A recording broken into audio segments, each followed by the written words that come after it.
प्राथमिक माध्यमिक उच्च माध्यमिक विद्यालय कुरळा गंगा या ठिकाणी होत असलेला हा दिव्य सोहळा असं मी म्हणेन। भाई केशवरावजी धुलगे यांची 103वी जयंती आणि त्या निमित्ताने आपण शिक्षण क्षेत्रातला एक दिव्य सोहळा या ठिकाणी घडवून आणत आहात। या दिव्य सोहळ्याचे अध्यक्ष, या शालेय शिक्षण समितीचे अध्यक्ष माननीय प्राध्यापक शिवराज नारायण पाटील चिवडे, या शाळेचे मुख्याध्यापक श्री धोंडगे SD, या शाळेचे दुसरे मुख्याध्यापक श्री जाधव MS, उच्च माध्यमिक ज्युनियर कॉलेजचे पर्यवेक्षक कुमठेकर NR सर, दुसरे पर्यवेक्षक हलबंडे सर, ज्यांनी मला या ठिकाणी बोलावलं ते आमच्या महाविद्यालयाचे विद्यार्थी बाळासाहेब पाटील सर, यांनी प्रास्ताविकही केलं, आणि माझ्या सोबत आलेले हौगी स्वामी महाविद्यालयाचे माजी विद्यार्थी असलेले दोनजार पत्रकार श्री MG मोमीन सर, आणि माझ्या सोबत मी उदगीरहून ज्यांना घेऊन आलेलो आहे ते दिल होळीकर प्रतिष्ठानचे अध्यक्ष, श्यामलाल शाळेमधले शिक्षक आणि पुढे विद्यावर्धिनी मधले शिक्षक राम जाधव सर, या शाळेचे सर्व शिक्षक, या गावातील प्रतिष्ठित नागरिक, जे गुणवंत कीर्तिवंत विद्यार्थी आहेत, त्या विद्यार्थ्यांची पालक, ज्यांनी गुणवत्ता सिद्ध केली, ज्यांचा सत्कार झाला ती, आणि जी सत्कार झाली नाहीत, ज्यांचा श्रकरा तुला झाला नाही पण पुढे होणार आहे, अशी विद्यार्थी आणि विद्यार्थिनी बंधू भगिनींनो, भाई असं म्हणायचे की मर्दांनो, म्हणजे हा मनाड खोऱ्यातला शब्द आहे, आणि मग ही सगळी शब्द लक्षात घेऊन आपण बाहींना समजून घेतलं पाहिजे। या शिक्षण संस्थेचं ब्रीद वाक्य आहे, विद्या हेच जीवन आणि अविद्या हेच मरण। मराठवाड्याचं हे दुर्भाग्य आहे की महात्मा फुलेंनी अविद्येमुळे एवढे अनर्थ केले, असा अखंड रचला। विद्येविना मती गेली, मतीविना नीती गेली, आणि नीतीविना गती गेली, आणि गतीविना वित्त गेले, आणि वित्ताविना शूद्र खचले। एवढे अनर्थ एका अविद्येने केले, हे बाहींना कळालं, आणि म्हणून मी असं म्हणतो की मराठवाड्यातल्या मनाड खोऱ्यातला महात्मा फुले बाहींना म्हणलं तर ते वावगं ठरणार नाही।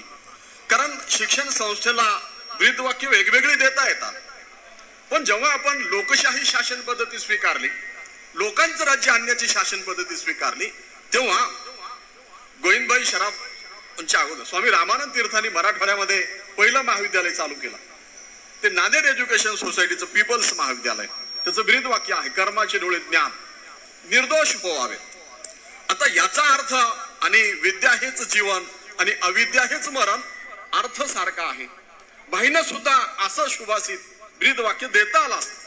आमच्या भारत लिबरल एज्युकेशन सोसायटीचं ब्रीद आहे, सत्यम शिवम सुंदरम, असंही देता आलं असतं, पण बाईंनी अतिशय सरळ सामान्य बहुजनातल्या मन्याड खोऱ्यातल्या माणसाला कळालं पाहिजे म्हणून हे सांगितलं की विद्या हेच जीवन आणि अविद्या हेच मरण। हे आपल्याला कळालं पाहिजे, कारण हे या देशामध्ये राबवता आलं पाहिजे। म्हणून लोकशाहीच्या काळामध्ये आपला मराठवाडा सरंजामशाहीमध्ये होता, आणि सरंजामशाहीमध्ये व्यक्तिपूजा मोठ्या प्रमाणात होत होती, आणि त्याच्या प्रभावामुळे आज जरी आपण 21व्या शतकामध्ये वाटचाल करत असलो तरी ही सरंजामशाही आपल्यावर असल्यामुळं, आता तुमच्याकडे नाही हे, पण महाविद्यालयाला जी नावं आहेत, शिवाजी महाविद्यालय म्हटलं की आमच्याकडे उदगीरमध्ये सामान्य लोक म्हणतात की ते मराठ्यांचं महाविद्यालय आहे, हौगी स्वामी महाविद्यालय म्हटलं की लोक म्हणतात की ते लिंगायतांचं महाविद्यालय आहे, आणि महाराष्ट्रामध्ये अशी सगळी महाविद्यालय अशी आपल्याला पाहायला मिळतील। पण स्वामी रामानंद तीर्थांनी हे चिंतन मांडलं की स्वामीजी म्हणाले की जर लोकशाही शासन प्रणालीमध्ये महाविद्यालय अशी व्यक्तीच्या नावानं झाली तर ती जातीमध्येच विभागली जातील। आपल्याला नव्या युगामध्ये आपण पदार्पण करतो, म्हणजे आपल्याला काय करायचं आहे, समताधिष्ठित समाज निर्माण करायचा आहे। आणि हा एकच ध्यास घेऊन 102 वर्ष ज्या माणसांनी साधना केली, ज्या माणसांनी अख्ख्या महाराष्ट्राच्या विरोधामध्ये संघर्ष केला ते म्हणजे डॉक्टर भाई केशवराव धोंडगे आहेत. आणि त्यांनी हा संघर्ष केला. शिक्षण हे सर्वस्व आहे. बाबासाहेब जे म्हणाले की शिक्षण हे वाघिणीचं दूध आहे, हे भाईंना मुक्ताईंकडून कळालं.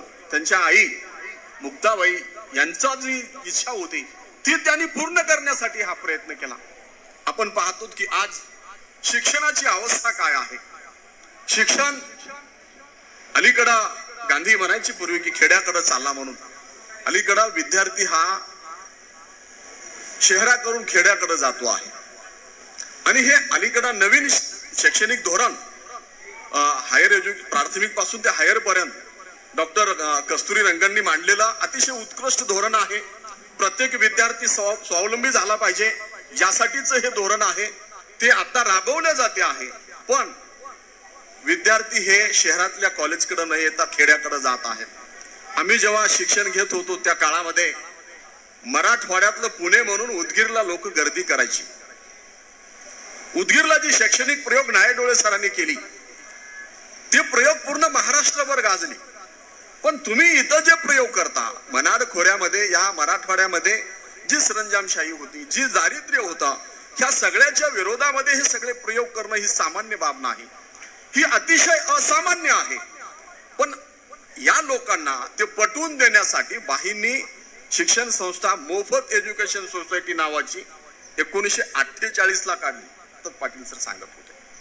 म्हणजे भारताला स्वातंत्र्य मिळून 1 वर्ष झालेलं आहे, संविधान सभेचं काम पूर्ण झालेलं नाही. अशा काळामध्ये त्या शिक्षण संस्थेचं नाव आहे मोफत एज्युकेशन सोसायटी. आपण असं म्हणतो आहोत की नाय डोळे सरांचं प्राचार्य पुस्तक पूर्ण महाराष्ट्रभर गाजलं.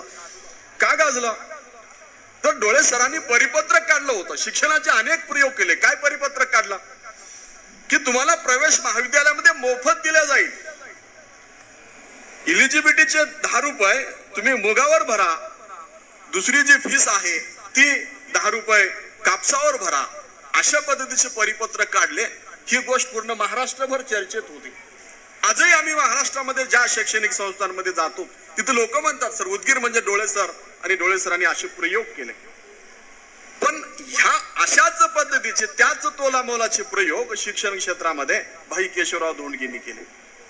मी या मन्याड खोऱ्यातलाच आहे. माझं गाव ही मन्याड नदी बारूळच्या तळ्यातून पुढे जेव्हा जाते तेव्हा माझ्या गावाला ही नदी वळसा घालून जाते. कुंचिली नावाचं गाव आहे शंकरनगरच्या जवळ. आम्ही लहान असताना ऐकायचो भाईंचं चिन्ह जे होतं निवडणुकीचा खटारा होता. खटारा म्हणजे मोठ्या शेतकऱ्याकडे मोठी गाडी असायची, बैलगाडी, मोठा बैलगाडा असायचा. आणि हे खटारा म्हणजे खिचडी वगैरे जे असतात अनेक गावांमध्ये भटकत जातात ना, त्यांच्याकडे तो छोटा खटारा असतो. भाईने आपलं पक्षाचं निवडणूक चिन्ह खटारा ठेवलं. म्हणजे हा खटारा, साहेबांचा खटारा दिल्लीला धाडा, असा जो नारा त्या काळामध्ये निवडणुकीमध्ये निर्माण झाला. आणि त्यातून हा खटारा चिन्हावर भाई निवडून आले आणि पुढे दिल्लीमध्ये गेले. भाईकून आपण काय शिकलं पाहिजे की आज भाईंची जयंती आपण का साजरी केली पाहिजे? भाईंचा हा विचार संपूर्ण महाराष्ट्रामध्ये पोहोचायला पाहिजे होता. मोमीन सर आता मला सांगत होते की भाईंचा शताब्दीचा कार्यक्रम विधानसभेमध्ये झाला. मुख्यमंत्री अध्यक्ष राहुल नार्वेकर, एकनाथ शिंदे, विरोधी पक्ष नेते अजितदादा, अशोक चव्हाण, श्यामसुंदर शिंदे, ही सगळीच लोक बोलली. काही इच्छा असून बोलली, काही नसून बोलली असतील. पण एवढा दीर्घ कार्यक्रम विधानसभेमध्ये, विधान परिषदेमध्ये चालला. आणि म्हणून महाराष्ट्राला अलीकडं, कारण त्याला किती 22 मध्ये झाला तो कार्यक्रम, अवघी 1-2 वर्ष झाली. आताही आपण गुगलवर, युट्यूबवर सर्च केल्यानंतर आपल्याला बाही तिथं सापडतात. पण बाहींनी हे झालं पाहिजे म्हणून जो ध्यास धरला होता, त्यांनी त्यांचा जन्म 1922 दाखवलेला आहे. पण ते मागे का कार्यक्रमात म्हणाले होते की आता तर मला 108 वर्ष झाली. ठीक आहे, जास्त झाली का? मी म्हातारा आहे का? म्हणजे एवढं दीर्घ आयुष्य लाभलेला हा व्यक्ती आहे. आपण असं म्हणतो की शिक्षणामध्ये जी क्रांती महाराष्ट्रामध्ये झाली त्यामध्ये कर्मवीर भाऊराव पाटलांचं आपण नाव घेतो की ज्यांनी डोक्यावर जेवढी केस आहेत तेवढ्या शाळा निघाल्या पाहिजेत, लोक शिकली पाहिजेत म्हणून रयत शिक्षण संस्था काढली. ही मोफत एज्युकेशन सोसायटी म्हणजे मराठवाड्यातली रयत शिक्षण संस्थाच आहे. आणि राजश्री शाहू महाराजांनी त्या काळामध्ये आरक्षण वगैरे चालू केलं आणि म्हणून अनेक बहुजनांची मुलं शिकली. बहुजनांसाठीचा लढा त्यांनी उभा केला. बहुजनांना मोफत शिक्षण मिळालं पाहिजे म्हणून कोल्हापूरला जे केलं, बडोद्याच्या सयाजीराव गायकवाडांनी बडोद्याला जे केलं, हे सगळं जगाला ज्ञात आहे. सयाजीरावांना जे कळालं होतं की शिक्षण हेच महत्वाचं आहे आणि म्हणून त्यांनी बाबासाहेबांना शिष्यवृत्ती देऊन अमेरिकेला जाण्याची व्यवस्था केली. ही जी गुणात्मकता आहे ती या मराठवाड्यातल्या या भाई केशवराव धोंडगे मध्ये आहे. पण हा माणूस मराठवाड्यातला आहे. माणसं मोठी केव्हा होतात? जेव्हा ही विश्वाच्या विरुद्ध लढतात. गांधी मानवनी महामानव मध्ये गोखलेंनी ही मांडणी केली किंवा गांधींना आपण महात्मा बनतो, पण गांधींचं महात्म्य कोणामुळे सिद्ध झालं? तर त्यांच्या बाजूला असणारा, त्यांनी बोललेला प्रत्येक आदर्श शब्द कृतीमध्ये आणण्यासाठी अहोरात्र झिजणारा सरदार वल्लभभाई पटेल होता, म्हणून गांधी महात्मा झाले.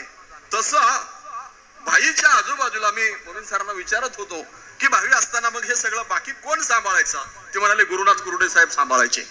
असे गुरुनाथ कुरुडेंसारखे अनेक लोक तयार व्हायला पाहिजे होती आणि ती झाली असती तर ही जी शिक्षण संस्था आहे, मला हे माहित नव्हतं की विद्यार्थी जेव्हा फर्स्ट येतात तेव्हा त्यांना हे असं शर्करतुला केली जाते, साखरेचं पोतं ठेवून मुलाला बसवलं जाते. हे कितीतरी मोठी कल्पना आहे, कारण आपण हार तुरे पुष्पगुच्छ ही सगळी वाया जात असतात. म्हणून अलीकडे आपण सांगतो दानिशच्या व्यासपीठावरून नरेंद्र दाभोळकर सांगितले म्हणून की पुस्तकं भेट द्या. भाईंनी 40 पुस्तकं लिहिली म्हणून मी सरांकडून ऐकलं. माधवराव पेटकरांनी मला त्यांच्यावर पुस्तिका तयार केली, PDF पाठवलं, मी ते वाचलं. त्यामध्ये अनेक पत्रकार आहेत, नाय डोळेसरही आहेत, मधुकर भावे आहेत, अनेकांनी भाईंवर लिखाण केलं. भाईला एवढी विशेषणं लावली तरी सुद्धा मला असं वाटतंय की डोळे सरांनी त्याच्यात असं म्हटलं की माणसं मोठी झाली, राजकारणामध्ये गेली की आईला विसरतात. पण भाई केशवराव धोंडगे असा व्यक्ती आहे की तो आईला विसरला नाही. आईचं स्वप्न पूर्ण करण्यासाठी तो प्रयत्न करतो आहे. त्यांच्या ह्याच्यामध्ये मी हे वाचलं की त्यांचा हा प्रसंग आहे की 48 ला ही मोफत एज्युकेशन सोसायटी चालू केली आणि त्यांचं लग्न लांबलेलं होतं. तर त्यांच्या लग्नाबद्दलचा प्रसंग आहे की लग्न करायचं ठरलं तेव्हा हे झालं तेव्हा त्यांनी 2 अटी घातल्या की वरदक्षिणा म्हणून जी दिली जाते ती महाविद्यालयाला जमा केली पाहिजे आणि माझं लग्न 15 ऑगस्टला झालं पाहिजे. म्हणजे स्वामी रामानंद तीर्थांनी आणि बाबासाहेब आंबेडकरांनी मराठवाड्यामध्ये पहिलं महाविद्यालय सुरू करत असताना ही संकल्पना मांडली होती की महाविद्यालय ही जनतेच्या नावाने असली पाहिजेत. पीपल्स म्हणजे जनतेचं कॉलेज, पीपल्स म्हणजे लोकांचं महाविद्यालय. म्हणून मग आमच्याकडे बळवंतराव चव्हाणांनी जनता हायस्कूल काढली नायगावला. म्हणजे शिक्षण संस्थेला नावं अशी असली पाहिजेत की ती सगळ्याच लोकांना आपली वाटली पाहिजे. तर भाईंना हा जो ध्यास होता, भाईंनी हे सगळं त्या काळामध्ये केलं आणि म्हणून आपल्याला हे लक्षात आलं पाहिजे की भाईंची दृष्टी किती मोठी होती शिक्षण क्षेत्राकडे पाहण्याची. आज आपण जयंती का साजरी केली पाहिजे? तर ही करत असताना आपल्या हे लक्षात आलं पाहिजे की आज शिक्षणाची स्थिती काय आहे. कालचा हायकोर्टाचा निकाल आहे, मोमीन सरांना ती नावं माहित असतील, जस्टिस उपाध्याय आणि जस्टिस बोरकरांनी जजमेंट दिले काल शुक्रवारी. ते जजमेंट असं आहे की राईट टू एज्युकेशन मध्ये 1909 ला कायदा आला आणि त्या कायद्यामध्ये असं झालं की अलीकडे दुर्दैवाने सगळ्या सरकारी शाळा ज्या आहेत, जिल्हा परिषदेच्या ज्या शाळा आहेत त्या बंद पडत आहेत आणि इंग्लिश मिडियमचं वारं आलेलं आहे. त्या वाऱ्याला आपण काय रोखू शकत नाही आणि मग सगळ्यांचीच मुलं इंग्लिश मिडियमच्या शाळेमध्ये जात आहेत. तर या शाळांमध्ये असणारी गडगंज फीस जी आहे, म्हणजे तुम्ही प्राथमिक पूर्व शिक्षण जरी देत असाल, LKG UKG ला जरी पाठवत असाल तरी सुद्धा तुम्हाला 10-20 हजार रुपये मोजावी लागतात. म्हणजे त्या शाळेनुसार आहे. मग ते इंटरनॅशनल पोद्दार असेल किंवा जी असेल, अशा अनेक प्रकारच्या शाळा आहेत, त्यांच्या एवढे मोठमोठ्या फीस आहेत. आणि म्हणून 9 ला कायदा आला. काय कायदा आला की या शाळांमध्ये गरिबांची, गुराख्यांची, मसनजोग्याची, फाशी पारड्याची मुलं शिकली पाहिजेत, वडराची मुलं शिकली पाहिजेत. यासाठी म्हणून त्या शाळांमध्ये 25% जागा त्या मोफत भरल्या पाहिजेत. पण ज्या सरकारने बाईंचा 100वा कार्यक्रम केला विधानसभेमध्ये, त्या सरकारने नोटिफिकेशन काढलं आणि शाळेच्या 1 किलोमीटरच्या अंतरावर जर जिल्हा परिषद शाळा असेल तर त्या सरकारी शाळा, त्या खाजगी शाळांनी मोफत मुलं भरली नाही तरी चालतील. आणि मग हा खटला हायकोर्टामध्ये गेला आणि काल शुक्रवारी हायकोर्टाच्या या 2 जजनी जजमेंट दिला की भारतीय राज्यघटनेचा कलम 21 जे जीविताचा हक्क देते आणि सगळ्यांना समान शिक्षणाची हमी देते त्याच्या हे विरोधी आहे असं त्यांनी म्हटलं की जर एखाद्या पालकाला असं वाटलं की या पोद्दार शाळेपेक्षाही या शाळेमध्ये शिक्षण चांगलं मिळते या तुमच्या शिवाजी प्राथमिक विद्यालयामध्ये तर तो इथं ऍडमिशन देईल. पण जर एखाद्या पालकाला असं वाटत असेल की माझ्या मुलाला सुद्धा इंटरनॅशनल पोद्दार मध्ये इंटरनॅशनल भार्गव मध्ये ह्या सगळ्या ऑक्सफोर्ड केम्ब्रिजच्या निघालेल्या आहेत मी नावं सांगण्याची गरज नाही ह्या शाळांमध्ये प्रवेश द्यायचा असेल तर पैशाअभावी त्याला जर देता येत नसेल तर ती असमानता आहे आणि ही भारतीय राज्यघटनेला मान्य नाही म्हणून हायकोर्टाने निकाल दिला आणि सरकारचं हे नोटिफिकेशन रद्द केला.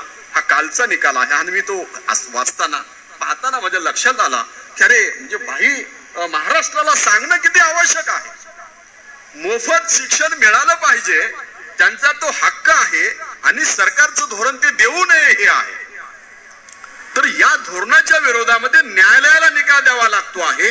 हे धोरण या भागातल्या मन्याड खोऱ्यातल्या गुराख्याच्या पोराला गुराखी गडावरच्या मसनजोग्याला फाशी पारड्याला या सगळ्या फटक्या जमातीतल्या खिचड्याला तो काय वडराला शिक्षण मिळालं पाहिजे म्हणून बाईंनी मोफत एज्युकेशन सोसायटी काढली का नाही. तर ही मोफत एज्युकेशन सोसायटी त्याचं महत्व आपण हा जजमेंट वाचून बघलं तर कळते. ह्या जजनी हे वाचलं नसेल जजला हे माहित नाही की बाई इथं काय शिक्षणाचे प्रयोग करत आहेत. तर हा शिक्षणातला अत्यंत उत्कृष्ट असा प्रयोग आहे या मन्याड खोऱ्यातला.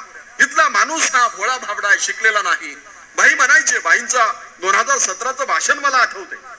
भाई हा एक तत्वज्ञ शिक्षण तज्ञ आहे असं मी म्हणेन कारण तत्वज्ञ व्यक्तीमध्येच हे सामर्थ्य असते की एखाद्या हुकुमशहाला सुद्धा त्याच्याच सभेमध्ये बसून त्याला त्याची जागा दाखवण्याची क्षमता तत्वज्ञामध्ये असते.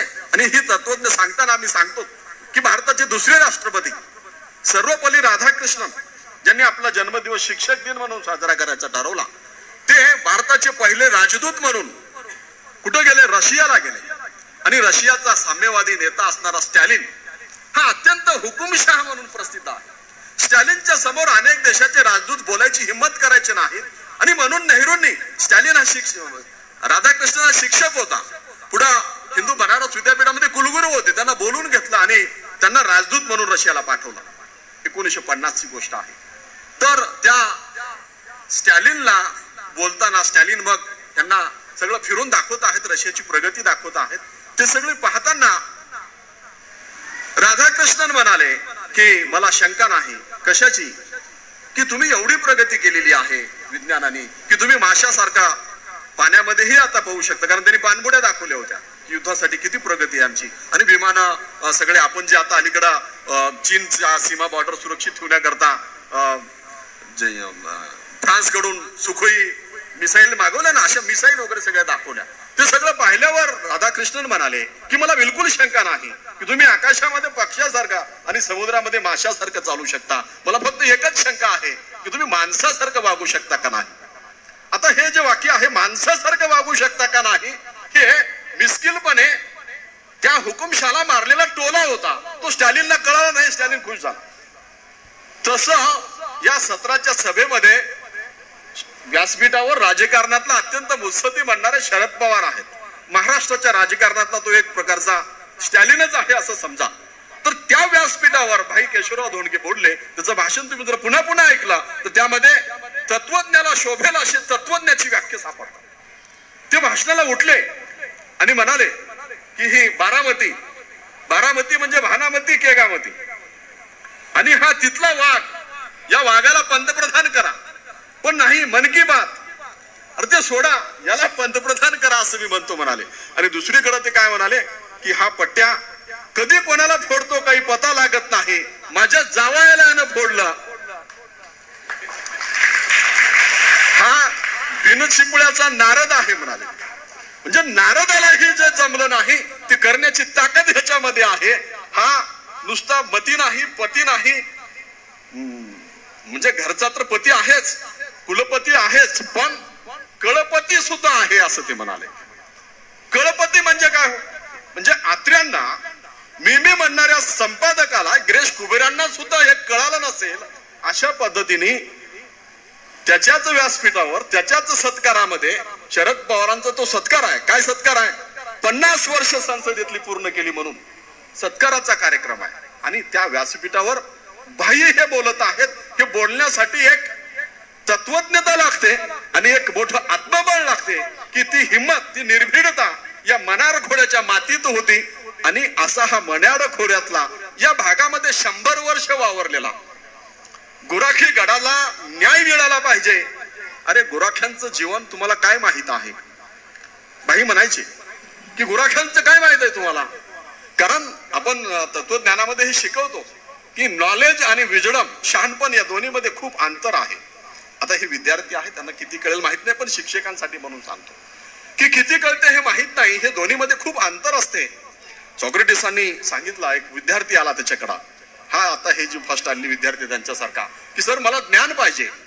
आणि त्यांनी त्याला ठीक आहे ज्ञान पाहिजे, तर ज्ञान एवढं सोपं नाही हे सांगण्यासाठी त्याने सॉक्रेटिसांनी विचार केला की काय करावं.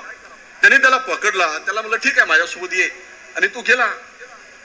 सॉक्रेटिस संध्याकाळी फिरायला जायचे नदीच्या काठावर. ते फिरले, त्याला वाटलं आता सांगतील तेव्हा सांगतील. सॉक्रेटिस काही सांगत नव्हता. मग त्याला 1 तास झाला, तो दुसरंच बोलत होता, हे करत होता, पण त्याला वाटलं काय होईल. सॉक्रेटिसांनी त्याला पकडलं आणि ते नदीमध्ये गेले. नदीमध्ये त्याला वाटलं आता सांगतील, गुडघ्या इतकं पाणी आलं, कमरे इतकं आलं, आता सांगतील तेव्हा सांगतील. त्यांनी त्याला त्याच्या नाका इतकं पाणी येईल तिथपर्यंत नेलं आणि सॉक्रेटिसांनी त्याच्या डोक्यावर हात ठेवून त्याला मध्ये बुडवलं. त्याला दम घुटू लागला त्याचा. आणि त्याला असं वाटू लागलं की मी आता मरतो की काय. आणि तो खूप ताकद पणाला लावून तो वर आला. आणि मग तो विचारला मला काय मारून टाकणार होतात का. मग तेव्हा सॉक्रेटिसांनी सांगितलं की ज्ञान हे असं आहे, एवढी साधना केल्यानंतर ते प्राप्त होते. तर असं हे ज्ञान, असं हे शहाणपण भाईंमध्ये आलेलं होतं. आणि म्हणून भाईंनी, मी ते गरुडे साहेबांनी टाकलेला, आपल्या आंबेडकर साहेबांनी टाकलेला मंच पाहत होतो, त्यामध्ये मला दिसला की दमकोंडी सत्याग्रह काय आहे. हो दमकोंडी सत्याग्रह, त्या किल्ल्याचा दरवाजा त्यांनी बंद केला आणि तहसीलदार जे सगळे जे अन्याय करणार होते सामान्य शेतकऱ्यांवर, त्या सगळ्यांना मध्ये कोंडून सत्याग्रह केला. म्हणजे दमकोंडी सत्याग्रह, त्याच्यानंतर बोंबल्या सत्याग्रह, ही सत्याग्रहाची प्रकार आहेत, त्याला ही नावं आहेत. आणि त्या भागामध्ये त्या त्या शब्दाला एक पोत आहे, त्याचा एक दर्जा आहे. आणि ही शब्द त्या भागातल्याच लोकांना कळतात, कोणालाही ती कळत नाहीत. त्यांच्या सत्याग्रहाचं एक नाव आहे, मला ते फार बाहुलं, मी रामबाहुलं म्हणालो, खैसकुत्री सत्याग्रह. काय असते हो हे? कारण जेव्हा बायका अतिशय आवेशाने भांडणं करून घेतात तेव्हा सासू बद्दल सून म्हणते किंवा त्या भांडकुदळ बाई बद्दल ही काय खैसकुत्री आहे का माय म्हणते. हा मनाड खोऱ्यातला शब्द आहे. तर मुलींना कळाला, मुली हसल्या. तर हा शब्दाला त्यांनी सत्याग्रह लावला. म्हणजे अशी सत्याग्रहाची असंख्य प्रयोग करणारा हा या भागातला गांधी आहे असं मी म्हणेन. कारण गांधींनी सांगितलं होतं की खेड्याकडे चला आणि अशी सत्याग्रह करा. तर ही अशी सत्याग्रह यांनी या भागामध्ये केलेली आहेत, ती आपल्याला पाहावी लागतील. म्हणजे भाई केशवराव धोडगे म्हटल्यानंतर या मराठवाड्याच्या भागामध्ये एक आमच्या गावाकडे एक म्हण होती.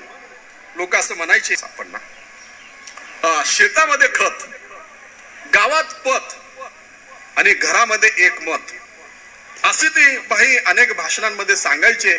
असं मी आमच्या गावातल्या एका धोंडगेंकडून ऐकलंय. त्याचं नाव केशव होतं, त्याला आमच्या गावात लोक केशवराव धोंडगेच म्हणायचे. आणि मग ही भाईंची मन होती म्हणून ऐकली. ही किती अर्थपूर्ण आहे हे आपण पाहिली का. आणि ही अशी मन तयार होण्यासाठी एक शहाणपणा लागतो. म्हणजे नुसतं पुस्तकं वाचून पंडित झालेल्या पंडिताला हे सुचत नसते. तर ज्या ज्ञानाला अनुभवाची जोड आहे त्या ज्ञानातून हे शहाणपण येत असते. आणि हे बाहींमध्ये आलेलं होतं. आणि जर समजा आपली शेतामध्ये खत नसेल, शेतकऱ्यांच्या मुलांना हे कळते की पीक जोमाने येत नाही आणि म्हणून खत टाकावं लागते. गावामध्ये पत नसेल तर आपल्याला शाळेमध्ये प्रवेश मिळत नसेल आणि आपलं वर्ष वाया जाणार असेल. म्हणजे एवढ्या मोठमोठ्या फीस आहेत अलीकडे ह्या सगळ्या शाळा महाविद्यालयाच्या, त्या भरणं कठीण असते. पण पत नसेल तर कुठलाही सावकार पैसे द्यायला तयार होत नाही. आणि घरामध्ये जर एकमत नसेल तर निवडणुकीमध्ये तुम्ही कसे काय निवडून याल. म्हणजे ही लोकशाहीच्या अनुकूल अशी मन आहे. आणि ती बाहींनी या भागामध्ये रुजवली. म्हणजे अतिशय आपण लोकशाहीचं ध्येय म्हणून हे ठरवलं होतं की सुख प्राप्त करायचं आहे आणि दुःख टाळायचं आहे. तर असं हे सुख कुठून प्राप्त होते? माणसाच्या अनुकूल संवेदना ह्या सुख प्राप्ती करून देत असतात आणि प्रतिकूल संवेदना यातून दुःख निर्माण होत असते. हे दुःख टाळता आलं पाहिजे आणि या देशातल्या दीनदुबळ्यांना, दुःखी लोकांना, कष्टकऱ्यांना, कामकऱ्यांना उत्तम जीवन मिळालं पाहिजे. यासाठी शिक्षण हे सर्वस्व आहे आणि या शिक्षणातून क्रांती होणार आहे. बाबासाहेब जर अमेरिकेला गेले नसते, बाबासाहेब एवढा अभ्यास केले नसते, तर आज ज्याला आपण विश्वरत्न म्हणतो, नुसतं भारतरत्न म्हणून आपलं मन समाधान होत नाही, नुसतेच घटनेचे शिल्पकार म्हणून मन समाधान होत नाही, अनेक विशेषण आपण लावतो. हे सगळं कशामुळं झालं? शिक्षणामुळं झाला. आणि म्हणून मन्याड खोऱ्यामध्ये सरांनी आता सांगितलं किती शाळा, 11 प्राथमिक शाळा, 12 माध्यमिक, 2 वरिष्ठ महाविद्यालय, 1 लॉ कॉलेज, कितीतरी उच्च महाविद्यालय, औरंगाबाद पर्यंत हे शिक्षण संस्थांचं जाळं पसरलेलं आहे. आणि ह्या सगळ्या शिक्षण संस्थांमध्ये आपल्या सगळ्यांना मोफत शिक्षणाची सोय होते आहे. अलीकडे होत नसेल कदाचित, पण मागच्या काळामध्ये जरी झाली असेल तर ती काय कमी आहे का? कारण एन.डी. पाटलांनी रयत शिक्षण संस्था ज्या पद्धतीने चालवली, तिथं सुद्धा आता ते राहिलं नाही. त्या रयत शिक्षण संस्थेचं सुद्धा संविधान आता बदललेलं आहे. त्या संविधानामध्ये तरतूद होती रयत शिक्षण संस्थेच्या, कर्मवीर भाऊराव पाटलांच्या, की संस्थेचा एकही सदस्य आपल्या मुलाबाळांना या संस्थेमध्ये लावा म्हणून शिफारस करणार नाही, तरच तो संस्थेचा सदस्य असेल, अशी ती संस्था होती. पण ते कॉन्स्टिट्यूशन आता बदललं. ते बदललेल्या कॉन्स्टिट्यूशनवर गिरीश कुबेरांनी संपादकीय लिहिलं होतं लोकसत्तामध्ये, तुम्ही कदाचित वाचलं असेल, वाचलं नसेल. आता त्या संस्थेचे अध्यक्ष शरद पवार साहेब, आणि ज्याला व्यासपीठावर बाईंनी काय म्हटलं होतं, बाई केशवराव धोंडगेंनी त्यांना कळपती सुद्धा म्हटलेलं होतं, त्यांना नारद म्हटलेलं होतं. म्हणजे हे ते करण्याच्या अगोदर हे बोलले तर बाईंना हे ज्ञात होतं की हे अशा गोष्टी घडतात. कर्मवीरांनी कशासाठी शिक्षण संस्था काढली, त्याचं कॉन्स्टिट्यूशन त्यांनी बदललं. म्हणजे राजकारणामध्ये अनेक गोष्टी होतात. बाई त्या भाषणामध्ये असं म्हणाले होते की आता तर अलीकडं सकाळी एका पक्षात, दुपारी एका पक्षात, संध्याकाळी दुसऱ्या पक्षात, अशी सगळी गोष्ट चालू झालेली आहे. पण मी हा पठ्या जय क्रांतीवाला कधी झेंडा बदलला नाही, कधी पक्ष बदलला नाही. म्हणजे अतिशय निर्मोही लोकांचा प्रतिनिधित्व करण्यासाठी त्यांनी असं म्हटलं की अलीकडे आपल्या लोकांचा विश्वास बसणार नाही. कारण अलीकडच्या ह्या 14 पासूनच्या ज्या निवडणुका आहेत, त्या निवडणुका बघितल्या की लोकांना असं वाटते की मतदान म्हणजे ते दान नसते. लोकांना मी विचारतो, कारण आम्ही आता राज्यशास्त्र शिकवतो, त्याच्यामुळं आम्ही राजकीय विश्लेषक म्हणून एक्झिट पोल साठी सर्वे करायचं म्हणून करतो. कारण माझं एक चॅनल आहे, मी द पॉलिटिक्स नावाचं चॅनल चालवतो. तर त्याच्यामध्ये आम्ही विचारतो लोकांना का मतदान का केलं नाही, म्हणजे आता एवढी वेळ झाली नाही. ते म्हणत नाही, कोणी झालं नाही अजून. म्हणजे मतदारांना असं वाटते की या पक्षाचाही यावा, त्या साहेबांचाही यावा. तुमची मतं किती 5 आहेत तर हे घ्या 5000, अमुक एवढे आहेत एवढे घ्या. आता मोमीन साहेबांसारखा पैसे न घेता मतदान करणं, साहेब सांगत होते मला की सोसायटीच्या इलेक्शनला कितीची ऑफर होती आणि मी ते काहीच न करता मतदान केलं. हे मतदान हे लोकशाहीतलं सर्वश्रेष्ठ दान आहे. पण असं असताना आपल्या राज्य घटनेमध्ये 1 मॅन 1 वोट 1 व्हॅल्यू हे तत्व स्वीकारलं गेलं. राष्ट्रपती आणि सामान्य खिचड्याचा पोरगा, सामान्य शेतकरी, कष्टकरी, गुराखी या सगळ्यांच्या मताचं मूल्य समान आहे. पण असं असताना सुद्धा आता हे चित्र आहे. काय चित्र आहे की मताला लोक पैसे घेतात आणि मतदार उमेदवार वाटतात. पण बाईंचं वैशिष्ट्य हे आहे की बाई म्हणाले की मी 6 वेळा विधानसभेचा प्रतिनिधी राहिलो आणि 1 वेळा लोकसभेचा खासदार राहिलो, 6 वेळा आमदार आणि 1 वेळा खासदार. असा हा माणूस सगळ्या निवडणुका ह्या मोफत झाल्या असं ते म्हणाले. मी माझं डिपॉझिट सुद्धा माझ्या पदरातून भरलं नाही, लोकच भरायची. लोकांची इच्छा होती आणि मी लोकांच्या कामासाठी स्वतःला वाहून घेतलेलं होतं. अशी ही निवडणूक या देशामध्ये होत होती, याच्यावर आपला विश्वास बसणार नाही. आता विकास कशाला म्हणावा? विकासाचे वेगवेगळे पॅरामीटर. विकास ही सापेक्ष संकल्पना आहे. आपण अलीकडे या शिक्षण पद्धतीमध्ये गुणवंतांना क्वालिटी एज्युकेशन देऊ शकतो का, हा आपल्या समोरचा एक प्रश्न आहे. आणि दुसरीकडे दुसरा प्रश्न आहे ज्याचा विकासाशी संबंध आहे. आपण पिण्यायोग्य पाणी, आरोग्याची सुरक्षितता या लोकशाहीच्या 75 वर्षामध्ये देऊ शकतो का, हा प्रश्न आहे.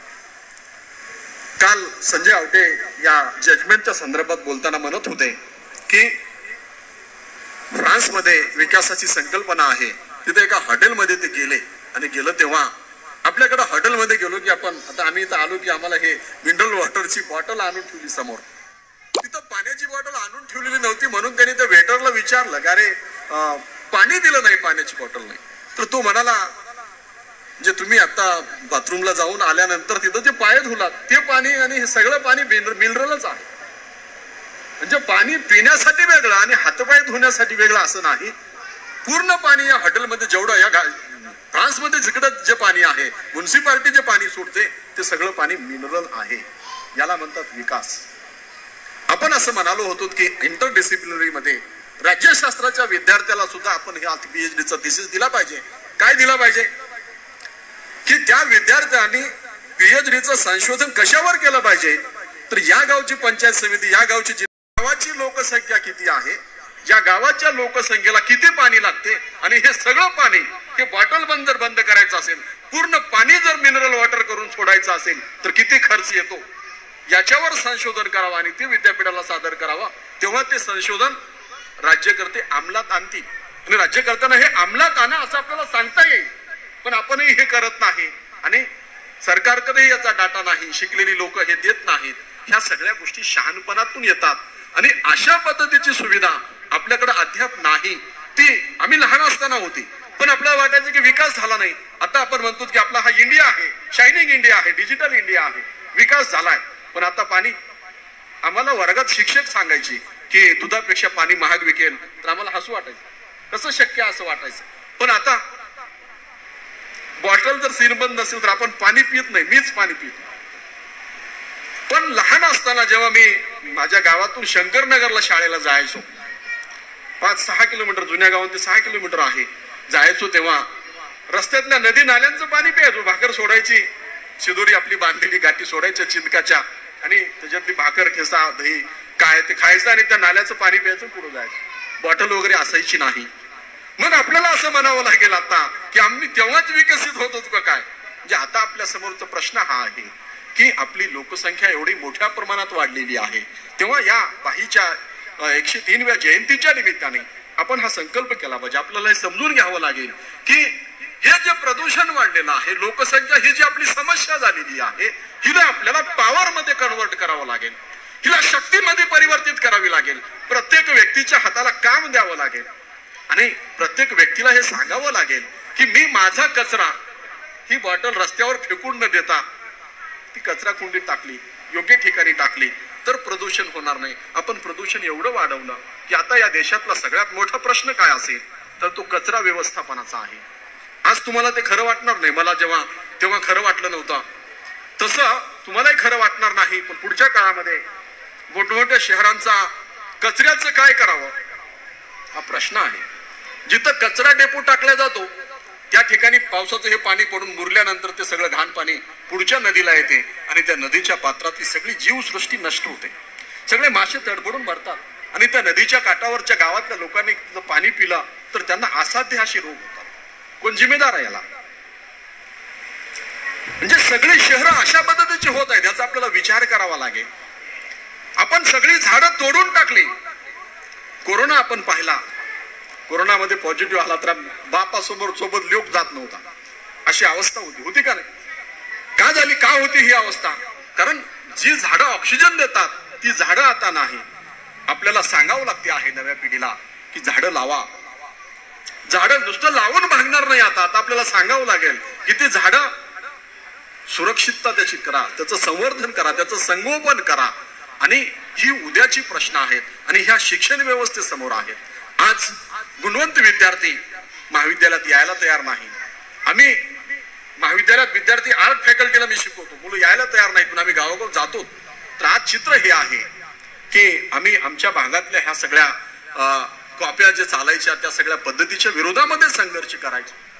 कारण एवढी पिढी वाया गेली असं आम्ही म्हणायचो.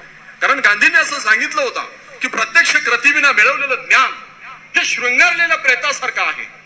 शृंगारलेलं प्रेत आपल्याला घरामध्ये कितीही प्रिय असला तरी ठेवता येत नसते. बाईच्या मुक्ताईंचं निधन झालं, मुक्तामाईचं निधन झालं तेव्हा भाई मुंबईला होते का नाही? तेव्हा फोन वगैरे नव्हते. गरुडे साहेब तिथे गेले, तिथे जाऊन फोन लावला नांदेडून आणि मग तारने त्यांनी ती सोलापूरला आले, सोलापूरहून इथं आले. म्हणजे एवढा वेळ जरी लागत असला तरी एक दिवस फार फार त्याच्यापेक्षा जास्त मुक्ताबाईचं ध्येय सुद्धा ठेवता आला नाही. हे मी काय सांगतो आहे, तर प्रेताचा श्रृंगार करून काही उपयोग नाही आणि म्हणून प्रत्यक्ष कृती करा. या मोफत एज्युकेशन सोसायटीच्या शाळेमध्ये आपण शिक्षण घेत आहात, तर या इथल्या प्रत्येक विद्यार्थ्याला असं वाटलं पाहिजे की मी मराठवाड्यातला हा जो वाघ आहे भाई केशवराव धोंडगे यांच्यासारखा होईल. हा पश्चिम महाराष्ट्रातल्या विधानसभेतल्या मी म्हणणाऱ्या तज्ञ व्यक्तींना सुद्धा गप्प बसवत होता. हा जेव्हा विधानसभेमध्ये पार्लमेंटमध्ये बोलत होता तेव्हा यशवंत जोशी भाई केशवराव धोंडगे म्हणाले की मी जेव्हा पहिल्यांदा विधानसभेमध्ये गेलो आणि माझं भाषण झाल्यानंतर मला आलिंगन घालणारा जर कोण असेल तर तो यशवंत जोशी होते. ज्या यशवंत जोशींचं चरित्र वाचलं तर डोळ्यात 10 वेळेस अश्रू येतात. एक माणूस नावाचं आत्मचरित्र आहे यशवंत जोशींचं. संयुक्त महाराष्ट्राची मुवमेंट त्यांनी लढवली. प्रके अत्र्यांनी त्यांना आलिंगन घातलं. म्हणजे ज्या व्यक्तींना त्या व्यक्तीची उंची समजते तेव्हा त्या व्यक्ती त्याला आलिंगन घालतात. नाही रे आहे रे अशी दोनच वर्ग जगामध्ये आहेत. तिसरा वर्ग नाही, जात नाही. हे जे तत्वज्ञान आहे या माणसाच्या रोमारोमात भिनलेलं होतं आणि म्हणून ते नेहमी म्हणायचे की माझा लढा हा नाही रे लोकांसाठी आहे, आहेरेसाठी नाही. कारण आहेरे लोकांना अन्न पचत नाही म्हणून गोळ्या घ्याव्या लागतात. आलं का लक्षात? आणि नाही रे लोकांना पोटाला पोटभर मिळत नाही म्हणून पोटाला दस्ती बांधून काम करावं लागते. ही अवस्था आताची नाही, 72 पूर्वीची होती. नंतर आपण हरित क्रांती केली, आता अन्नधान्य उत्पादन वाढवलं, आता कोणी उपाशी नाही. आता आपण अन्न सुरक्षा विधेयकही आणलंय, सगळ्यांना मोफत धान्य पुरवठा करतो. पण बाईंनी हे करून दाखवलं. बाईमध्ये ही विद्वत्ता होती, बाईमध्ये ही प्रतिभा होती. बाई म्हणजे एक कर्तृत्ववान तत्वज्ञ असलेला मूर्तिमंत उदाहरण असणारा राजकीय नेता होता, जो लोकसभेमध्ये गेला तेव्हा त्यांनी हजरजबाबीपणे मोरारजी देसाईंना सुद्धा जबाब विचारलेला होता. मोरारजींनी त्यांच्या आंदोलनाबद्दल थोडा अपशब्द वापरून बोलले तेव्हा बाई म्हणाले की आम्ही काही तुमच्या फोटो लावून निवडून आलो नाही. मोरारजी बाई, तुम्ही पंतप्रधान आहात, त्या पंतप्रधानाच्या खुर्चीला शोभेल असं बोला. ही म्हणण्याची ताकद एका तत्वज्ञांमध्येच असते, सामान्य माणसामध्ये नसते. ती ताकद आणि हा खटारा या मातीतल्या लोकांनी दिल्लीला धाडला. हा खटारा तिथं सुद्धा आपला ठसा उमटून पुऱ्या देशाला दाखवून दिलं. त्यांनी इंदिरा गांधींचा विरोध करण्यासाठी आणीबाणीमध्ये 14 महिने कारावास भोगला. किती? 14 महिने. आणीबाणीच्या काळामध्ये आपण असं सगळेच म्हणत होतो, देशामध्ये सगळीकडे नारा होता, अंधेरे में एक प्रकाश, जयप्रकाश जयप्रकाश. जयप्रकाश नारायणांच्या सभेला पटण्याला पूर्ण झाडं असं मैदान पूर्ण गच्च भरलेलं होतं. त्या जेपींना अटक केलं इंदिरा गांधींनी, एखाद्या चोराला केल्यासारखं. सगळी सत्ता भयभीत झालेली होती. अशा काळामध्ये इंदिरा गांधीला एवढा टोकाचा विरोध करणारा माणूस जेव्हा पार्लमेंटमध्ये या नांदेड जिल्ह्याचं प्रतिनिधित्व करतो तेव्हा त्यांनी घेतलेली भूमिका मला पूर्ण देशाला आता सुद्धा सांगावी अशी वाटते. एवढी ती उच्च कोटीची आहे. काय होती ती भूमिका? यांनी त्याला विरोध केला म्हणून पुढं सुडाच्या भावनेने मोरारजींच्या सरकारमध्ये चरण सिंगांनी इंदिरा गांधींना अटक करायचा अट्टहास केला होता. आणि बाई हे जाणून होते. बाई म्हणले की जनतेने इंदिरा गांधींना शिक्षा दिलेली आहे. जनता या देशाची राजा आहे. आता राजा आईच्या उदरातून जन्माला येत नसतो, तो मतपेटीतून जन्माला येतो. हे सांगणारा केशवराव धोंडगे आहे. हा धोंडगे समजायला सुद्धा एक क्षमता लागते आणि हे त्यांनी सांगितलं. आणि म्हणून माझी विनंती आहे पंतप्रधानांना आणि चरण सिंगांना, गृहमंत्र्याला, की बाईंना अटक करू नका. कारण त्यांना शिक्षा झालेली आहे. कशाला ही सूडबुद्धी वापरता? आणि हे सगळं कृत्य पाहून नंतर कधीतरी इंदिरा गांधीची भेट झाली आणि इंदिरा गांधींनी जाहीर असा शुक्रिया अदा केला बाईंबद्दल. इंदिरा सुद्धा वाटलं नाही अरे मनाड खोऱ्यातला एक माणूस आहे, अतिशय मागास असलेल्या भागातला माणूस आहे आणि हो पार्लमेंटमध्ये असं बोलेल, यावर त्या बाईंना सुद्धा विश्वास बसला नाही. ज्या बाईंना आपण आयर्न लेडी म्हणतो, ज्या बाईबद्दल पार्लमेंटमध्ये आपण हे बोलतो की एकच पुरुष होता, बाकी सगळे होयबा होते, सगळ्या स्त्रिया होत्या असं म्हणतो, एवढी कणखर नेतृत्व असणारी महिला इंदिरा गांधी, ती सुद्धा बाईंना शुक्रिया अदा करते. हे लक्षात घ्या. आपल्या विधानसभेमध्ये सुद्धा बाळासाहेब ठाकरेंना अटक करण्याचा प्रसंग आला तेव्हा सुद्धा केशवराव धोंडगेंनी हीच भूमिका घेतली. ही आदर्शवत भूमिका आहे की विरोधाला विरोध नाही, विरोधकाचा विरोध सुद्धा क्षमतेने करता आला पाहिजे. ही ती धमक आहे. सरांनी गोराखी गडाबद्दल सांगितला. 91 पासून गोराखी गडांचं साहित्य संमेलन चालू झाला. सुशील कुमार शिंदेनी 1 लाख रुपये पाठवले. बाईंनी कणखरपणे, याची कितीतरी साक्षीदार या सभागृहामध्ये असतील, कणखरपणे बाईंनी सांगितलं की आम्ही काही भिकारी नाही, आमचा गोराखी हा भिकारी नाही, आम्ही हे 1 लाख घेणार नाही, त्याच्यात 5000 घाला, कुरडे साहेब 5000 घाला, पॉकेट पाठवून द्या वापस. याला ताकद लागते आणि ही ताकद असंख्य असामान्य लोकांना प्रेरणा देते. आणि म्हणून भाई हा ऊर्जेचं केंद्र होता, प्रेरणा स्रोत होता, दीपस्तंभ होता की तो अनेकांना प्रेरणा देतो आहे. आजच्या राजकारणामध्ये उभं टाकणाऱ्या प्रत्येक माणसांनी, तुम्ही विधानसभेतली मोमीन सरांच्या प्रयत्नामुळे अशी माणसं सुद्धा लागतात. उदगीरमध्ये आमचे VS कुलकर्णी आहेत, त्यांच्या प्रयत्नामुळे आमच्याकडे व्हेटरनरी आणि मत्स्य कॉलेज चालू झाला. पत्रकार सुद्धा त्या दर्जाचा लागतो. तुम्हाला असं पत्रकार मिळालेला आहे. यांनी बाईंचा विधानसभेमध्ये शतकपूर्ती सत्कार घडून आणण्यामध्ये जे योगदान दिलं ते अमूल्य आहे.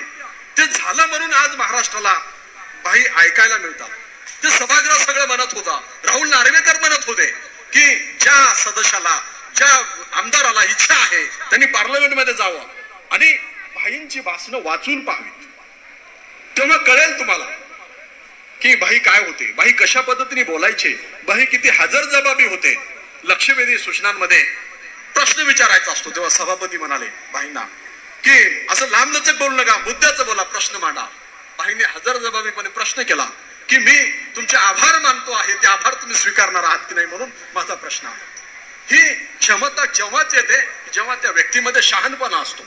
असा एक शहाणपणा असलेला, सगळ्या लोकांच्या हृदयावर राज्य करणारा प्र.के. अत्रेंनी त्यांच्या बुद्धी आणि गुदगुल्या या पुस्तकामध्ये ह्यांचा उल्लेख केला की हा भाई माणूस कसा आहे, मुलखा वेगळा माणूस आहे, आगळा वेगळा माणूस आहे, अवलिय आहे, हो काय करेल काही सांगता येत नाही. मग ते दलिताच्या पोराला गणेश मंडळाचा अध्यक्ष करणारा आणि त्याच्यासाठी शब्द आपल्याला उच्चारायला अवघड वाटतो. शेंबूडपुषा सत्याग्रह त्यांनी केला. अरे काय म्हणजे काय प्रकार आहे, जे अशा गुदगुल्या सत्याग्रह, दमकोंडी सत्याग्रह, ते काय खैसकुत्री सत्याग्रह, ही शब्द लोकांना कळणार नाहीत महाराष्ट्रातल्या. अशी सगळी प्रयोग बाईंनी केली. एवढंच नाही तर पिंडदान सत्याग्रह केला. म्हणजे निषेध कसा करावा सत्तेचा, तर त्याने पिंडदान केलं, मुंडन करून घेऊन. म्हणजे माणूस मेल्यानंतर जे करतात, अरे असंही तुमची अवस्था आहे, असं एवढं निर्भीडपणा, एवढी ताकद बाईंमध्ये होती. आणि म्हणून हे आपण समजून घेतलं पाहिजे. गोराखी गडाबद्दल त्यांनी सांगितलं की गोराखी हा अत्यंत शहाणा श्रीकृष्णाचा उत्तराधिकारी आहे आणि म्हणून तो गोराखी गडाचं संमेलन, गोराखी गड त्याची निर्मिती त्याने गोकुळ अष्टमीला केली. कारण गोपाळ कृष्ण हा भगवंताचा अवतार आहे आणि अवतारातला श्रेष्ठ अवतार आहे आणि म्हणून तो गोराखांना घेऊन गुरं चारायला जातो. असा गोराखी. कोण गोराखी? भाई सांगतात केशवराव धोंडगे की तो गोराखी भिकारी नाही. मुख्यमंत्र्याला हे घे तुझे 1 लाख परत 1,05,000. सुशील कुमार शिंदेना 5 लाख पाठवावे लागले. नंतर ती विनंती करून द्यावी लागली. बाई स्वीकारली का नाही मला माहिती नाही, पण असा तो होता. आणि त्यांनी सांगितलं गोराखी कोण? अरे की ज्या माणसाला माणूस पण कळत नाही, माणसाच्या हृदयाच्या तारा छेडण्याची ज्यांची ताकद नाही. बाई म्हणाले का याच्यामध्ये मी गणपतीला विनंती केली, त्या सरस्वतीला विनंती केली, तुझ्या विण्याच्या 4 तारा ज्या छेडतात त्याच्यामध्ये आम्हाला कुठं स्थान नाही का? आमचा काय गुन्हा आहे? आम्ही आता गुलामीतच राहायचं का?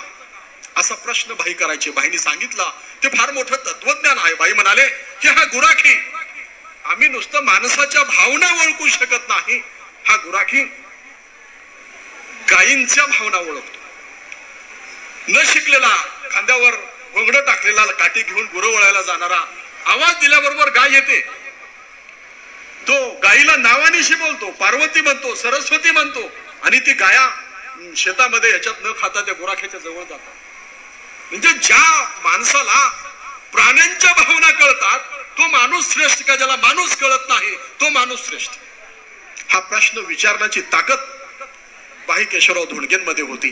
भाईंनी दुःख प्रकट केला. भाई म्हणाले की औरंगाबाद विद्यापीठाच्या लढ्यानंतर नामांतर चळवळ झाली. नामांतरामध्ये मराठवाड्यामध्ये अनेक गावांमध्ये दंगली झाल्या, अनेकांच्या वस्त्या जाळल्या गेल्या, अनेक गोष्टी घडल्या. पण या सगळ्या काळामध्ये तेवढं एक सांगतो आणि थांबतो. भाई म्हणाले की हे नामांतराच्या आंदोलनानंतर शरद पवार म्हणाले की भाई तुम्ही बोलल्याशिवाय हा प्रश्न आता मिटत नाही. आणि म्हणून मी म्हणालो की नांदेडला स्वतंत्र विद्यापीठ द्या, नांदेडला स्वतंत्र विद्यापीठ द्या. परभणी, लातूर, उस्मानाबाद, हिंगोली ही जिल्हे त्याला जोडा. आणि ती मागणी मान्य झाली आणि स्वामी रामानंद तीर्थाच्या नावाने इथे विद्यापीठ चालू झाला. भाई म्हणाले की या विद्यापीठाचा कुलगुरू ज्ञानवंत नाही. आणि पुढचा शब्द आता मी म्हणणार नाही कारण वाघमारे सर आता आहेत, असं ते म्हणाले. आणि त्याने दुःख प्रकट केला की मला 100 वर्ष झाली. शरद पवारांना डिलीट दिली, शिवराज पाटलांना डिलीट दिली, अरे मला डिलीट कोण दिली? मला डॉक्टर कोण केला? अरे हे विद्यापीठ निर्माण व्हावं यासाठी सगळ्या दलितांचा मी रोष घेतला, अनेकांचा मी रोष घेतला. त्या माणसाला डॉक्टरेट नागपूरच्या, अकोल्याच्या, अमरावती विद्यापीठाने दिली, गाडगे महाराजांनी दिली. हे बोलताना भाईच्या मनातली खंत मला जाणवली. भाईला दुःख वाटलं की अरे एवढा मोठा माणूस. अनेक विरोधी पक्षाचे लोक म्हणाले, इंदिरा गांधी म्हणाल्या म्हणे की तुम्ही काँग्रेसमध्ये आलात तर तुम्ही महाराष्ट्राचे मुख्यमंत्री व्हाल. अंतुले मुख्यमंत्री झाले तेव्हा इंदिरा गांधींनी ऑफर केली होती तुम्ही काँग्रेसमध्ये या. हा माणूस सत्तेमध्ये नव्हता म्हणून मुख्यमंत्री झाला नाही. तर मी हे सांगत होतो की म्हणजे एवढी ताकद असलेला, सामान्यांच्या प्रश्नासाठी एवढा लढणारा लढवय्या आपल्या ह्या मातीमध्ये झालेला आहे याचं भान आणि याची जाण आपल्याला असली पाहिजे. हा उत्सव अतिशय उत्कृष्ट उत्सव आहे. भाई केशवराव धोंडगेंचं हे मोफत एज्युकेशन सोसायटीचं जे बीज आहे लावलेलं ते वृक्षरूपात गेलं पाहिजे म्हणून त्यांचे सुपुत्र पुरुषोत्तम धोंडगे यांनी कोरोनाच्या काळामध्ये 1000 विद्यार्थ्यांच्या मोफत शिक्षणाची हमी घेतली अशी मी बातमी वाचली त्या काळात. तर प्रत्यक्ष सत्य खरं खोटं तुम्हाला माहित, तुम्ही जाणकार आहात. पण हे कार्य अतिशय उत्कृष्ट कार्य आहे, ज्याची गुणवत्ता, ज्या कार्याचं कौतुक करावं, ज्याला पाठिंबा द्यावा आपण, असं ते कार्य आहे. पुढे दुसरी एक बातमी मी ऐकली होती. करोडे साहेब, हे धोंडगे साहेब, हे सगळ्यांनी शेतकऱ्यांच्या पूरपडीसाठी, पूरग्रस्त शेतकऱ्यांना निधी देता यावा म्हणून मुख्यमंत्र्यांच्या निधीमध्ये 1 लाखाचा चेक नांदेडच्या कलेक्टरला दिल्याचा फोटो मी पाहिला होता. या 2 आठवणी सांगतो आणि ह्या एवढ्या महत्वाच्या आहेत की अशा सगळ्या काळामध्ये अनेकांना आपली घरची उत्सव मोठी व्हावी वाटतात, घरच्या संस्था मोठ्या व्हाव्या वाटतात, कुटुंबाची चिंता वाटते. मला आठवते गंगाखेडचे एक आमदार आहेत गायकवाड नावाचे, त्यांनी असं म्हटलेलं आहे की 1978च्या निवडणुकीमध्ये महाराष्ट्राच्या भाई माझ्या प्रचाराला आले तेव्हा त्यांचा मेहुणा, सक्का मेहुणा निवडणुकीला उभा टाकलेला होता. मेहुण्याच्या प्रचाराला ते गेले असते तर त्यांचे मेहुणे 220 मतांनी पडले म्हणे, पराभूत झाले. भाई त्या प्रचाराला गेले असते तर मेहुणा निवडून आला असता. आजचा राजकारणी मेहुण्याचा प्रचार सोडून भाई गायकवाडाच्या प्रचाराला जाईल का? पण भाई गेले. तो म्हणतो भाई इथं आले म्हणून मी 2200 मतांनी निवडून आलो गंगाखेड मधून. तेव्हाचा शेकापचा तो नेता आहे. शेकाप पक्ष काय आहे? शेकाप शरद पवारांच्या घरी होता. शरद पवारांच्या घरी शेकापचे उमेदवार म्हणून मोठे भाऊ उभे असताना शरद पवारांनी बंड केला आणि शरद पवार काँग्रेसमधून उभं टाकले, भावाला पाडून ते निवडून आले. हा सगळा भाग, हे सगळं राजकारणाचं भान आणि ज्ञान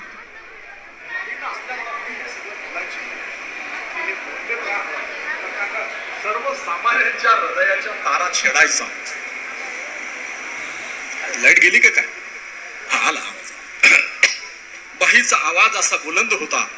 बाई भाषणाची सुरुवात करताना बंधू भगिनीनो म्हणल्यानंतर मर्द हो म्हणायचे आणि नंतर ते म्हणाले की काही मर्द काही अमर्द, किती कोण मर्द आहे कोण अमर्द आहे, कोण इकडं तिकडं जाते का नाही, हे सगळं तुम्हाला ज्ञात आहे म्हणते. तर सगळे हास्यकल्लोळ उडाला. असं ते सभागृहाला हसवायचे. असला मिश्किलपणा होता. आणि लोकांना, या मराठवाड्यातल्या लोकांना बाईची भाषा आपली वाटायची, ती समजायची. बाई एका तांड्यावर जाताना ते बायका, तांड्याच्या बायका ज्या असतात लमाण्याच्या, त्या फार तांडा असं उंच ठिकाणी असतो आणि पाणी हे दऱ्या खोऱ्यातून आणावं लागते आणि ते घागरीवर घागरी ठेवून पाणी घेऊन जातात. बाई तिथं थांबले आणि बाईंनी त्यांना विचारलं कोण तुम्ही आणि हे किती दुरून पाणी आणता काय नाही, चौकशी केली. तर ते बाया बोलल्या, त्यांना हे केल्या आणि ते बाया म्हणाले की तुम्ही कोण. तर बाईंनी सांगितलं मी केशवराव धोंडगे, बहादरपुरा, मारो गावांच्या याडी, असं ते लमानी भाषेत बोलले. आणि त्या बायकांना भाई आपले वाटले. म्हणजे मारे गावांच्या याडी असं म्हणल्याबरोबर आणि त्याने सांगितलं की काय मावल्यांनो तुम्ही काय करता, तुम्ही इंद्रामाईला सोडत नाही, मी तुमच्यासाठी लढायला तयार आहे, तुम्ही मला मतदान करत नाही, हे तुमचं पाण्याचं दुःख कसं कमी होईल. आणि आपण पाहतो की ह्या वाड्या तांड्याच्या सगळ्या सामान्य जनतेला बाई त्यांच्या हृदय सिंहासनावर विराजमान झाले. आणि म्हणून बाई तब्बल 30 वर्ष या मन्याड खोऱ्याचं प्रतिनिधित्व विधानसभेत करत होते. 5 वर्ष जनता पार्टीच्या काळामध्ये 77च्या निवडणुकांमध्ये नांदेडचं प्रतिनिधित्व त्यांनी भारताच्या पार्लमेंटमध्ये केला. असा हा अतिशय जाणता लोकनेता ज्यांच्या स्मृती आपल्या ह्या सगळ्या रोमारोमात मातीमध्ये सगळ्यांच्या पालकांच्या हृदयामध्ये विराजमान आहेत. त्यांच्यावर किती बोलावं आणि काय बोलावं अशा ह्या कर्मयोग्याला आपण विसरू नये. त्यांचा हा सगळा जो ध्यास आहे त्याचा वसा पुढे चालवावा. या शाळेतल्या प्रत्येक शिक्षकाला असं वाटावं की माझा विद्यार्थी रिकामा जाऊ नये, माझा विद्यार्थी माझ्या महाविद्यालयातून जातो आहे तेव्हा तो एवढं भरभरून घेऊन गेला पाहिजे, डिग्री प्लस घेऊन गेला पाहिजे. मी अलीकडे आव्हान करतो माझ्या चॅनलवर सगळ्या विद्यार्थ्यांना उदगीर मधल्या की जो विद्यार्थी BA ला ऍडमिशन घेईल त्याला डिग्री प्लस मी देण्याची हमी देतो. की महाविद्यालय हे इतिहासावर चालत नसतात, वर्तमानावर चालत असतात. डोळे सरांचं महाविद्यालय किती दिवस म्हणणार महाराष्ट्र उदयगिरी, पण मी सांगतो की आमच्या महाविद्यालयात जर विद्यार्थी आला तर राज्यशास्त्रामध्ये तो टॉप झाल्याशिवाय राहणार नाही. जो विद्यार्थी राज्यशास्त्रात अधिक मार्क घेतो त्याची पुण्यापर्यंतची व्यवस्था मी करतो, ही हमी मी देत असतो.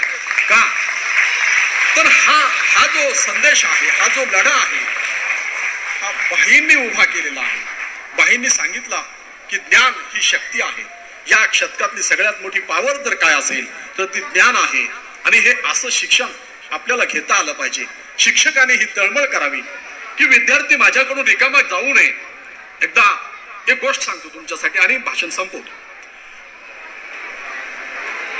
लहान लहान मुलं, उन्हाळ्याची दिवस होती आणि ती मुलं गावाच्या बाजूला शेतामध्ये गुराखी असतील, मुलं असतील, ती आंब्याच्या झाडाला दगड मारत होती आणि भगवान बुद्ध आंब्याच्या झाडाखाली तपश्चर्याला बसलेले होते. मुलांनी दगड मारली, पहिला दगड मारला, एक आंबा पडला, दुसरा दगड मारला, दुसरा आंबा पडला. एका पोराने दगड मारला आणि तो दगड झाडाला न लागता त्या झाडाखाली बसलेल्या बुद्धांच्या डोक्यावर लागला आणि ढळाढळा रक्त गळायला लागलं. हा पोरगा, सुरुवातीला ते पोरं पळाली, पण त्या पोराचं हृदय, त्याच्यामधली करुणा जागी झाली आणि ते पोरगा धिटाईने तिथं आलं आणि ते म्हणू लागला की महाराज माऊली रडू नका, कारण मी मारावं म्हणून मारलं नाही हो, म्हणून ते पोरग रडू लागलं. कारण बुद्धाच्या डोळ्यातून अश्रू येत होते. बुद्धाने डोळे उघडले. बुद्ध म्हणाले बाळा तू ये जवळ. त्याला जवळ घेतलं बुद्धाने आणि बुद्ध म्हणाले की मला दगड लागलाय आणि हे रक्त निघालंय म्हणून रडत नाही.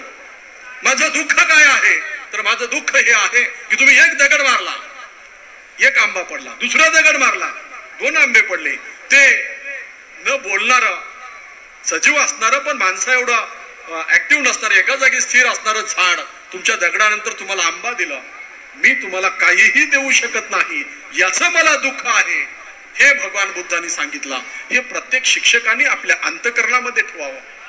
त्याला हे वाटावं की माझ्या विद्यार्थ्यांनी मला दगड मारावा, मला शिव्या घालाव्यात, पण माझा विद्यार्थी माझ्यापेक्षा मोठा व्हावा. असं म्हणणारा शिक्षक या शिक्षण संस्थांमध्ये असला पाहिजे. आम्ही आताच एका सरांच्या घरी चहाला गेलो होतो, त्यांचं नाव मी विसरलो. ते सर चित्रकलेचे सर आहेत मला कळालं, कारण चित्रकला ही एक उत्कृष्ट कला आहे. पण अलीकडे अनेक शाळांमध्ये चित्रकलेचा शिक्षकच नसतो. कला ह्या विकसित झाल्या पाहिजेत. चित्र काढणारा, गोंधळ घालणारा, रात्रभर जागर घालणारा या लोकांना संधी मिळाली पाहिजे. म्हणून बाईंनी आयुष्यभर हे चालवलं आणि ते शिक्षक म्हणाले की आमच्या संस्थेतल्या सर्वच शाळांमध्ये चित्रकलेचा शिक्षक आहे. ही बाईंना दृष्टी होती म्हणून हे शक्य झालं. हे आपण लक्षात घेतलं पाहिजे. माझं हे लांबलेलं भाषण आपण ऐकून घेतलात. आपल्या आयुष्यातला सुद्धा हा जो वेळ आहे तो अमूल्य आहे. वेळ कोणालाच कमी आणि जास्त नसतो. तरी पण आपण हा वेळ माझा संवाद ऐकण्यासाठी दिला, त्याबद्दल आपल्या सर्वांचे आभार मानतो. या संस्थेचे सर्व पदाधिकारी, शाळेचे मुख्याध्यापक, आमचे बाळासाहेब पाटील विद्यार्थी असणारे, त्यांनी फोन केला म्हणून मला आपलं दर्शन घेता आला, आपल्याशी संवाद साधता आला. ज्या मातीमध्ये भाई केशवराव धोंडगे प्रत्यक्ष वावरले त्या मातीचा टिळा मस्तकाला लावता आला आणि म्हणून हे मी माझं भाग्य समजतो, कारण मी मनार खोऱ्यातला आहे. हे भाग्य मिळवून देणाऱ्या सर्वांबद्दल कृतज्ञता व्यक्त करतो. थांबतो. धन्यवाद. जय हिंद, जय महाराष्ट्र.